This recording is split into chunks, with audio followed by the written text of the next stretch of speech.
బామ్మ బామ్మ కాసేపు వచ్చుకో బామ్మ, ఆయన మందులు తెచ్చేస్తారు. ఊపిరాటలేదమ్మా.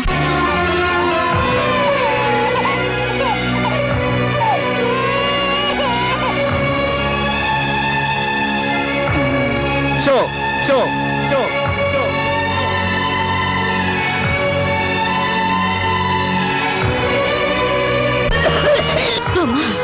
అబ్బాయి ఇంకా రాలేదమ్మా. వచ్చేస్తారు బామ్మ. పాపం బజార్లో ఏదో పనుండి ఆగిపోయి ఉంటారు. Show show show show